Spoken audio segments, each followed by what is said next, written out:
အားလုံးပဲThe Voice Season 5အပိုင်း6ကိုကြည့်ပြီးကြပြီလို့လည်းထင်ပါတယ်မကြည့်ရသေးတဲ့သူတွေအတွက်လည်း spoiler လေးတွေပါဝင်နိုင်တာကြောင့်ကြိုတင်သတိပေးပါရစေအပိုင်း6ကဒီ season ရဲ့အကောင်းဆုံးပိုင်းလို့ပြောလို့ရအောင်အရန်မိုက်ခဲ့ပါတယ်ပရိသတ်တွေတော့မသိပေမဲ့ကျွန်တော်ကတော့ဟုံးလန်တာကြီး V1 မရသွားမှာကိုအရန်စိုးရိမ်နေတာပါအခုတော့ဒီ series ကကျွန်တော်မျှော်လင့်ထားတဲ့အတိုင်းလမ်းကြောင်းမှန်ပေါ်ကိုပြန်ရောက်လာပြီလို့ပြောလို့ရပါတယ်ဒီအပိုင်းမှာဆိုရင် The Voice ရဲ့အစောပိုင်း season တွေမှာခံစားခဲ့ရတဲ့ရတမျိုးစုံကိုပြန်လည်ခံစားရမှာဖြစ်တယ်လို့ဇက်ချိန်အမြင့်ဆုံးအချိန်မှာဟုံးလန်တာလက်ထဲကို V1 ရောက်သွားတာကလည်းဇက်လန်းကိုအကြီးကျယ်ပြောင်းလဲပစ်လိုက်ပါတယ်သူ့ရဲ့မသိနိုင်တဲ့အင်အားကိုပိုင်ဆိုင်နေတဲ့စန္ဒာကပြေဝသွားပုံရပြီးဒါဟာသူ့ကိုယ်သူတကယ်ဖျားသခင်တပါလို့ရှုမြင်ဖို့လန့်ခင်းပေးလိုက်တာပါပဲအရှိအနေတွေကပိုတင်းမာလာပြီဖြစ်လို့နောက်လာမယ့်အပိုင်းမှာဘာတွေဆက်ဖြစ်လာမလဲဆိုတာကိုအားချောင်ကြည့်ရအောင်ပါဟုံးလန်တာလက်ထဲ V1 ရောက်သွားတာကဘွတ်ချာအတွက်တော့ဇက်သိမ်းသွားသလိုပါပဲ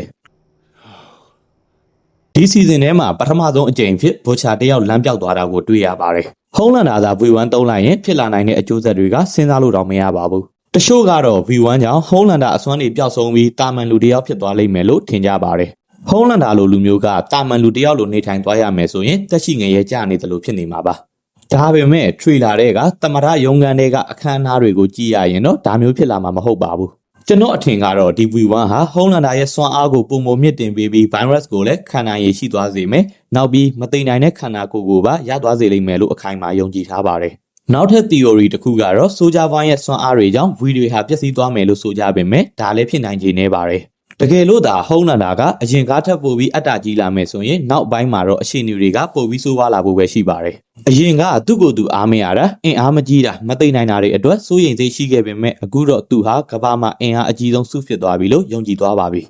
ဒါကြောင့်ပဲသူပြောခဲ့တဲ့ကမ္ဘာပြက်ကိန်းနဲ့ကြောက်မက်ဖွယ်အုပ်ချုပ်မှုဟာအခုပဲစတင်တော့မှာပါအခုဆိုရင်သူ့အနားမှာ Sister Six D နဲ့ Black Noir တို့လည်းမရှိတော့တာကြောင့် The Seven ဆိုတာအမိခံပဲရှိပါတော့တယ်ဒါပေမဲ့သူ့ကိုအကြံပေးမယ်သူထိမ့်မဲ့သူမရှိတော့တဲ့အတွက်သူလှုပ်ချင်ရလှုပ်ပြီးသူ့အပေါ်တစ္ဆာမရှိဘူးလို့ထင်တဲ့သူမှန်သမျှကိုထင်ရဆိုင်တက်ဖြတ်ပြတော့မှာပါဟုံးလန်တာရဲ့အာနာရှင်ဆန်တဲ့အုပ်ချုပ်မှုကချက်ချင်းဆိုသလိုစတင်လာမှာဖြစ်ပြီးသူတမရရုံးခန်းထဲမှာရှိနေတဲ့ပုံရိပ်အရာဆိုရင်လက်ရှိတမရကိုဖယ်ရှားပြစ်မလားလို့တောင်တွေးစရာရှိပါတယ်အဲ့ဒီလိုပဲအစိုးရအဖွဲ့ဝင်ဖြစ်တဲ့ Ashley လည်းသူ့လမ်းမှာအနောက်ချက်ဖြစ်ရင်အသက်ခံရနိုင်ပါတယ်နောက်ထပ်စိတ်ဝင်စားစရာကောင်းတာက Soldier Boy ပါအပိုင်း6မှာ Soldier Boy ကဟုံးလန်တာကို V1 ပေးပြီးကလျာလည်းဒါမျိုးပဲဖြစ်စေချင်မှာပါလို့ပြောခဲ့ပေမဲ့နောက်အပိုင်းမှာဟုံးလန်တာက Soldier Boy ကိုပြန်တက်ဖို့ကြိုးစားမလားဆိုတာစဉ်းစားစရာပါဟုံးလန်တာကသူ့ကိုယ်သူအင်အားအကြီးဆုံးလို့ယူဆထားပေမဲ့ Soldier Boy ပြောခဲ့တဲ့မင်းကထာဝရအသက်ရှင်ဖို့မထိုက်တန်ဘူးဆိုတဲ့စကားကဟုံးလန်တာစိတ်ထဲမှာစနက်တန်တစ်ခုလိုဖြစ်နေပါတယ်Soldier Boy ကစုပ်ဒေစီကစွမ်းအားတွေကိုပြန်နှုတ်ယူနိုင်စွမ်းရှိတာကြောင့်ဟုံးလန်တာကသူ့ကိုအန်ဒီရယ်လို့မြင်ပြီးရှင်းပြနိုင်တယ်လို့ဒါမှမဟုတ်ပြန်ပြီးအေးခဲထားဖို့ကြိုးစားနိုင်ပါတယ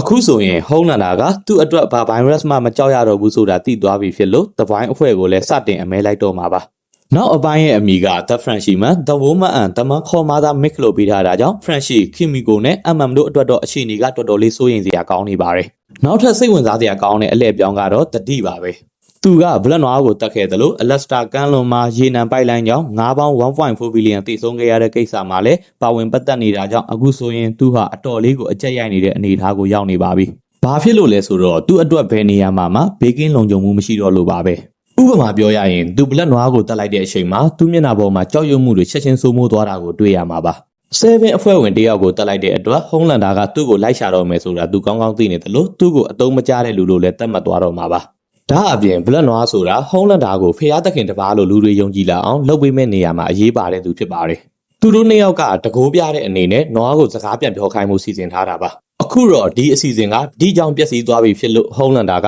သူ့ကိုဒုက္ခပေးတဲ့အတွက်လက်စားချေဖို့ကြိုးစားလာပါလိမ့်မယ်။ဒီလိုဆိုရင်ဒီကပင်လယ်ထဲပြေးပြီးသူနဲ့စကားပြောလို့ရတဲ့တရားဝါတွေစီမှာခိုလုံမယ်လို့ထင်ကောင်းထင်နိုင်ပါတယ်။ဒါပေမဲ့ရေနံပိုက်လိုင်းကိစ္စမှာငါးတွေအစင်မပြေဖြစ်မယ်ဆိုတာသိရနဲ့ဒီကထောက်ခံခဲ့တာပါငါးလေးရဲ့နောက်ဆုံးစကားအရဆိုရင်သူတို့အားလုံးကဒါဟာဒီရဲ့လက်ချက်ဆိုတာသိနေကြပါတယ်ဒါကြောင့်ပင်လယ်ကလည်းသူ့အတွက်မလုံခြုံတော့ပါဘူးငါးတွေကလည်းသူ့အသွေးသားကိုတောင်းတနေကြတာပါတမိုင်းတစ်လျှောက်မှာအုပ်ချုပ်သူတွေကပြည်သူတွေရဲ့ဖြုတ်ချခြင်းကိုခံခဲ့ရဘူးတလို့မျိုးဟုံးလန်တာစီကပြေးပြီးရေထဲဆင်းတဲ့အချိန်မှာလည်းဒီလိုပဲကြုံရနိုင်ပါတယ်ငါးအမြောက်အများတည်ဆုံးမှုအတွက်သူ့မှာတာဝန်ရှိတယ်လို့ယူဆပြီးသူ့ကိုပြန်တိုက်ခိုက်ကြပါလိမ့်မယ်ဒီဆိုတာငကိုကလေးကပြုတ်ပြင်လို့မရတဲ့ဇက်ကောင်ဖြစ်လို့သူဟာဘယ်နေရာမှာအပိုင်မရပဲဟုံးလန်တာလက်ချက်နဲ့လည်းမဟုတ်ပဲသူအရှိဆုံးဖြစ်တဲ့ပင်လယ်တရဝါတွေရဲ့လက်ထဲမှာပဲအဆုံးသတ်သွားတာကသူ့အတွက်အသင့်တော်ဆုံးဇက်သိမ်းဖြစ်ပါလိမ့်မယ် Homelander က V1 သုံးလိုက်ပြီဆိုတော့ The Void အဖွဲ့အတွက်တော့သွားပြီလို့ထင်စရာရှိပါတယ်။ဒါပေမဲ့သူ့ကိုဖြုတ်ချနိုင်မဲ့တချို့နီလန်းတွေရှိပါသေးတယ်။ပထမဆုံးအနေနဲ့ Butcher က Legion စီကိုသွားပြီး comic ထဲမှာပါတဲ့အတိုင်း Legion ရဲ့ကြောရိုးကိုရှိုးပြီးတပ်ပစ်မဲ့အခန်းကိုမြင်ရနိုင်ပါတယ်။ Homelander က The Legion ကိုလွတ်ပေးခဲ့ပေမဲ့ Butcher ကတော့ The Legion ကိုအဆုံးစွန်ထိပေးဆက်ခိုင်းပါလိမ့်မယ်။ဒီတော့ Homelander ကိုဘယ်လိုနှိမ်နင်းမလဲဆိုတဲ့မေးခွန်းရှိလာပါတယ်